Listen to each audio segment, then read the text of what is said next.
제2강은 중국 고대 문명과 도자 예술을 살펴보도록 하겠는데요.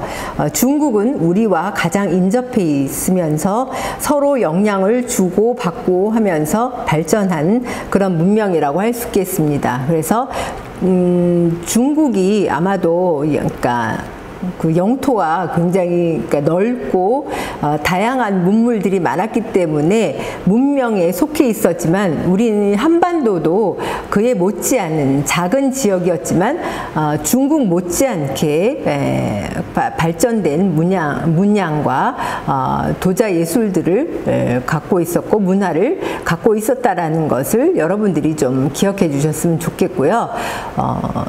그러니까 조금 더 우리가 많은 연구를 해서 우리도 세계 문명에서 뒤지지 않는 문명을 갖고 있었다라는 것들이 조금 더 알려졌으면 좋겠다라는 생각이 듭니다.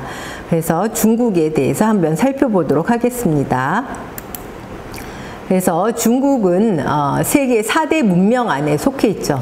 일단은 영토가 넓기 때문에. 그래서 그 옆에 있었던 우리 민족은 그래도 아주 개성이 강한 민족으로서 우리의 문화를 많이 발전시켜 왔고요. 중국은 일단 황허를 중심으로 해서 황하 문명이라고 이름 지어진 것으로 해서 발전을 해왔다라고 할 수 있겠습니다. 그래서 중국 문명의 태동기는 거의 우리나라 고조선 시기와 맞닿아 있다고 할 수 있겠습니다. 그래서 그러니까 대체로 예전에 그러니까 4대 문명들을 보면은요 강을 중심으로 문명이 발전해 왔습니다. 왜냐하면 농사를 지을 때는 물은 가장 필수적인 요소였기 때문에 그 지역 또 강유역 주변들이 비옥한 옥토들이었기 때문에 그 지역을 중심으로 해서 발전을 할 수밖에 없는 환경적인 요건이라고 할 수 있겠습니다. 그래서 황허는 굉장히 긴 강이어서요. 사실 중국에는 상류, 하류, 중류를 그러니까 다른 문화들이 그러니까 워낙 넓기 때문에 좀 더 다른 문화들이 있었지만 통틀어서 황허로 통칭을 합니다. 밑에 양자강, 양쯔강이라고 하기도 하고 장강이라고 하는데 여기도 하류, 중류, 상류에 서로 그러니까 조금 약간 차이가 나는 그런 환경적인 요건에 의해서 발전된 문화를 갖고 있고요.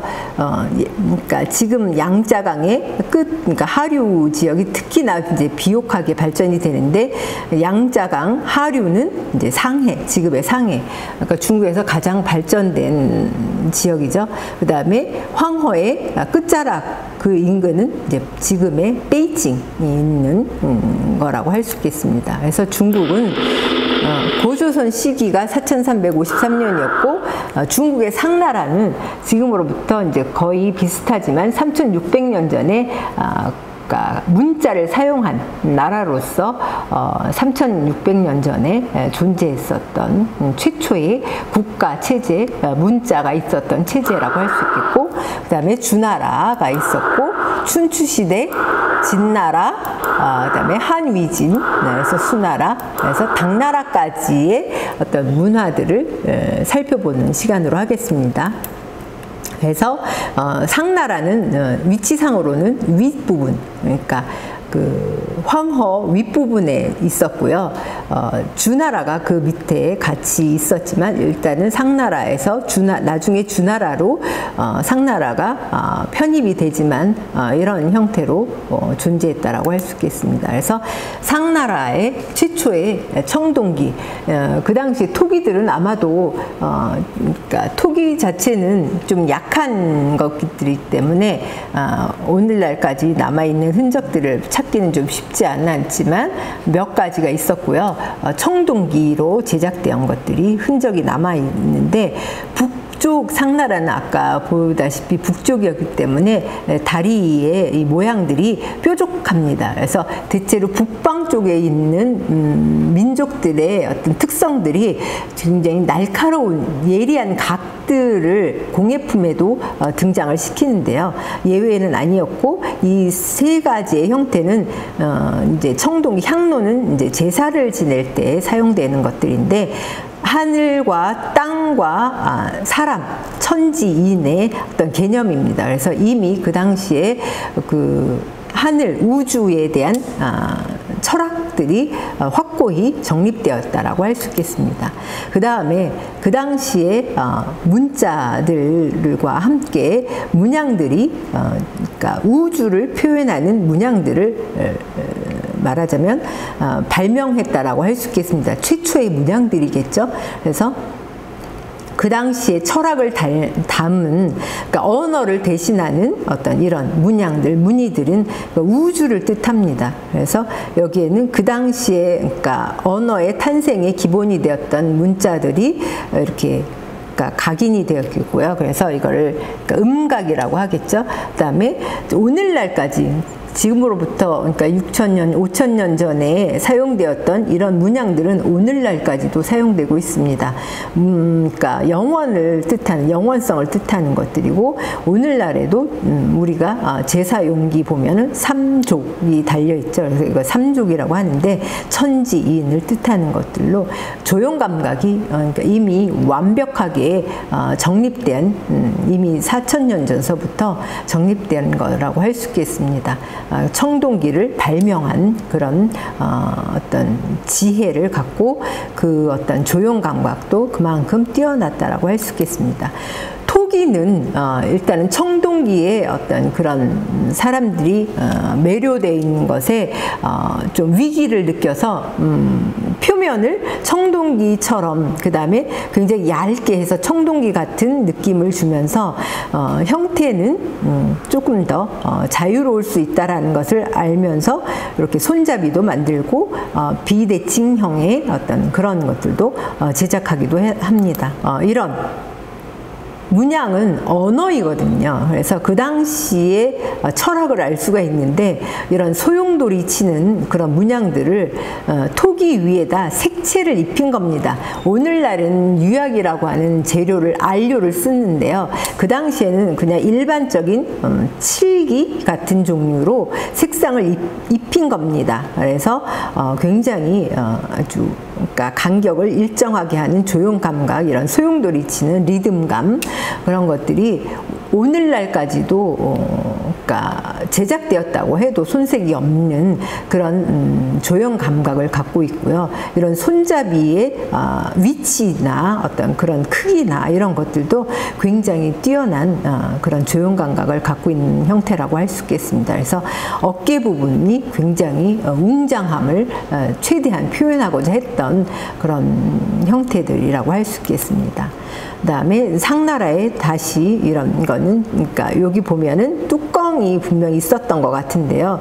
이런 것들도 뭔가를 저장했던 거. 그러니까 부장품이나 제사용기, 그 다음에 일상용기들이 이제 보통 이제 흙으로 제작되었는데요. 이것도 아마도 부장품이 아니었나라는 흔적을 남기는데요. 이 문양 자체는 영월성을 뜻하는 덩쿨 문양이, 그러니까 기하학적으로 표현된 거라고 할 수 있겠습니다. 그 당시에 이미 기하학적인 패턴으로 정형화할 수 있었던 그런 그러니까 감각을 갖고 있었던 민족이었고, 이렇게 물결 문양을 넣어서 재밌게 리듬감을 주고 율동감을 주어서 에너지가 넘치는 형태로 만들었다라고 할 수 있겠습니다. 그 다음에 청동기에서 많이 밀려진 도예가들이 뭔가 새로운 발상을 하게 됩니다. 토룡인데요. 진시황릉에 5,000점의 토룡들이 진시황의 존재감, 그 다음에 사후의 부활을 꿈꾸며 그러니까 제작했던, 그래서 70만 명이 도예가들이 동원이 돼서 제작되었던 거라고 할 수 있겠습니다. 그래서 드디어 도예가들은 새로운 흙의 특징들을 발견하는 시기라고 할 수 있겠습니다.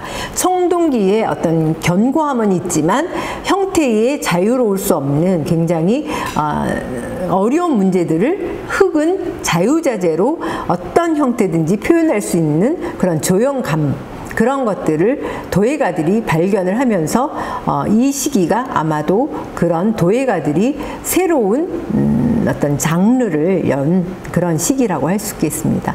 지금으로부터 2000년 전이죠. 진나라는 우리가 보통 기원 전이라고도 얘기하는데요.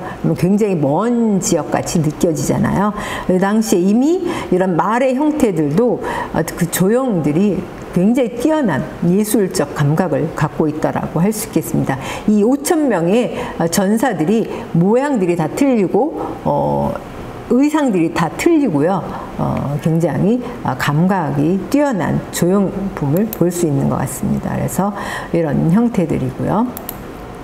그 다음에 지금으로부터 2000년 전에서 1500년 전에 한나라에서 수나라까지의 예술은 그러니까 이미 진나라에서부터 시작되었던 어떤 그런 교류, 그러니까 이웃나라와의 교류들이 있었습니다. 그러니까 물자의 교환, 그다음에 어떤 그 비단길이라고 오늘날 얘기하는 것들이 이미 이 당시에 제가 아까 얘기했듯이 그러니까 제럴드 다이아몬드의 그러니까 횡으로 우리가 보통 많이 영향력을 받고 있다라는 거. 인간은 왜냐하면 기후 조건도 비슷하고 그러니까 밑으로 그러니까 영향을 주기는 서로 힘들대요. 기후 조건이나 환경적인 조건이. 그래서 서로 이런 교류를 활발히 이집트까지 활발히 했던 흔적을 알 수 있습니다. 그러니까 여러 가지 교역이나 그런 것을 통해서 서로의 발전을 꾀했던 그런 흔적이라고 할 수 있고 도자 예술도 같이 영향을 받고 발전을 했다라고 할 수 있겠습니다. 그래서 한나라는 다시 진나라에 이어서 이런 도예들이 일상 용기에서 출발했던 것들이 그러니까 조형물이나 기념물을 만들 수 있는 그런 어떤 자유로운 형태라는 것을 깨닫고 많이 제작이 들어갑니다. 그래서 일반적인 그러니까 제기나 부장품을 떠나서 그 당시에 기념이 될 만한 조형물들을 제작하기도 합니다. 그 다음에 여기도 보면은 이런 일반적인 부장품의 용도로 문양이 아마도 그러니까 영원을 기원했던 그 당시의 문양들을 분석해 보면요, 대체로 영원을 그러니까 생명의 영원성을 기념했던 그 다음에 그러니까 기원했던 그런 거라고 할 수 있겠는데요. 보면은 그 당시에 또 한나라에는 이런 올빼미들이 등장을 해요. 여기도 다리도 보면은 삼조국인데 올빼미 모양으로 해서 올빼미가 아마도 그러니까 그 당시에 새는 하늘을 그러니까 하늘에 나의 뜻을 전달해주는 전달자라고 여겼기 때문에 아마도 그런 연유에 의해서 제작되었던 것들이 아닌가라는 생각이 듭니다. 그 다음에 이런 기념비적인 그 당시의 생활상들을 담는 그런 것들도 한나라에는 제작된 것들이 출토되고 있고요. 그 다음에 서진은 이제 진나라 이후에인데 완벽한 조형적인 형태감을 띈 이런 조형물적인 그런 도자기들이 그 다음에 청동기를 약간 아직까지는 벗어나지는 못했어요. 그래서 색상은 유약을 이번에는 유약을 그러니까 온도가 철기를 이미 이 당시에는 사용하던 시기였기 때문에 철기는 청동기보다는 500도 이상 높기 때문에 그 불을 그 화력을 이용해서 아마도 그러니까 이런 유약을 입힐 수 있는 그런 기술들이 점차 개발돼서 청자의 기원이 되는 형태라고 할 수 있겠습니다. 이미 지금으로부터 그러니까 2000년 전에 그다음에 남북조 시대에도 이런 항아리의 형태에서 그 위에 조형적인 형태가 1+1이 된 거예요. 그러니까 모든 많은 얘기를 해주고 싶은 거예요. 그러니까 도자 예술의 가능성 내지는 어떤 그런 그러니까 창작 최고의 걸작품을 만들어낼 수 있다라는 것을 증명해 보이기 위해서 도예가들이 무지 노력을 했던 흔적이라고 할 수 있겠습니다. 그래서 이런 위에 조형적인 것과 밑에 기능적인 것이 같이 혼합된 그런 형태들도 등장을 하고요. 드디어 일단 당나라 시기에는 지금으로부터 580, 그러니까 1500년 전에 그러니까 나라인데요. 당 삼체라는 것을 그러니까 개발합니다. 이것은 분명히 그 지역 인근에서 그러니까 메소포타미아 문명이 있는데요. 그 지역은 이미 오래전에 유약이 개발돼서 색상이 화려하게 채색된 건축물들이 다양하게 존재했었거든요. 도자 예술품으로.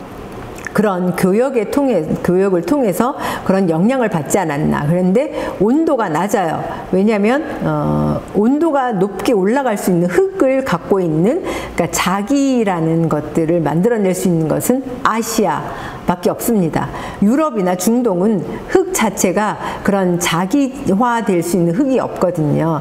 근데 그런 유약은 낮은 온도에서 녹는 거를 사용했겠죠. 근데 중국은 높은 온도에서 낮은 온도의 유약을 넣기 때문에 흘러내립니다. 그래서 그러니까 조금 더 견고하게 만들기 위해서 높은 온도를 뗐지만 중동에서 영향을 받은 그런 이슬람에서 영향을 받은 그런 유약을 그대로 사용하면서 이렇게 흘러내리는 형태들을 볼 수가 있습니다. 그래서 보면 유약을 사용했음에도 불구하고 이렇게 많이 흘러내리는, 온도가 낮아서 이런 흙 자체는 높은 온도를 유지할 수 있는데 유약 자체는 낮은 온도에서 사용하는 납성분이 많이 섞여 있는 그런 것들을 써서 그 지역 인근에서 영향을 받은 색상들로 해서 아주 독특한 양쪽의 용의 얼굴을 그러니까 손잡이로 한 그런 재미있는 형태들도 있고요. 특히나 당나라의 유명한 것들은 이런 낙타나 말을 그러니까 많이 조형화해서 이렇게 수출품들이었습니다. 그러니까 주로 중동 지역에 수출했던 수출 품목으로서 굉장히 인기 품목이었던 그런 제품들이었다라고 할 수 있겠습니다. 그래서 드디어 도예가들은 청동기와 경쟁하지 않고 그들만의 도예가 주는 어떤 흙의 자유로움, 그런 것을 통해서 아주 아름다운 형태의 조형물들을 제작하게 되는 계기가 됩니다. 오늘 강의는 이것으로 마치겠습니다.